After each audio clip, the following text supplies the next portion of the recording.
Welcome again to Lead Your Life into 2021. Today's lesson is about collective trauma and how it really induces and triggers empathy and kindness. One of the statements that I heard during the year 2020, which really had a big impact on my perception, was the statement we used frequently when we say we're all on the same boat. Well, no, we're not actually on the same boat. We're going through the same storm, but we are not on the same boat. Some people might be on yachts and ships, cruise ships, but other people might be on fishing boats. Some people lost their jobs, but others didn't. Some people had their kids with them at home, but others could not have their kids with them. Some people had their family in the same country and in the same province and in the same community, but others were very far from their parents or grandparents and they couldn't see them.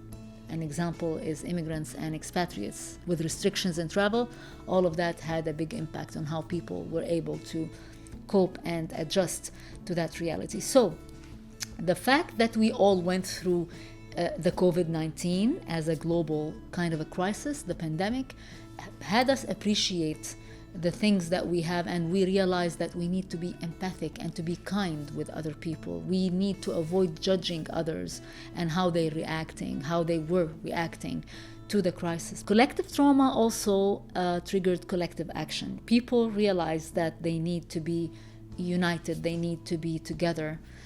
They need to help each other. They needed to reach out to each other. Some people took the initiative to reach out to others that they knew they needed help. Other people who actually needed help, they did not shy away from seeking help if they needed, because everyone was going through that same crisis, and people appreciated and understood how important it was to actually help each other. Even at the community level, going back to local, the sense of the need to go support local businesses for food security and helping the local economy. Some communities took it on themselves to do different projects within the community. One of my community back home in Lebanon was an example. They mobilized lots of resources, human, financial, and physical resources, to do their own infrastructure projects, which were supposed to be the role or the duty of the government. But because of the situation, they said, well, we can do it, so let's do it.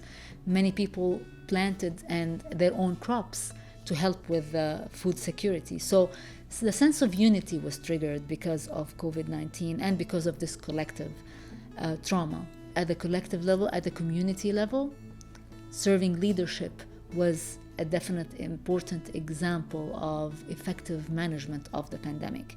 Most of the countries that demonstrated serving leadership, like New Zealand, like Germany, like Canada, when leaders perceive that the role is to serve others versus perceiving leadership as a grasp of power, those kind of governments and leadership proved to be more effective in dealing with the pandemic compared to other governments or other leaderships that demonstrated a sense of power and sometimes selfishness. So collective trauma and collective pandemic or global crisis like the what we had in 2020 was definitely a trigger for a lot of collective kindness, empathy, and action.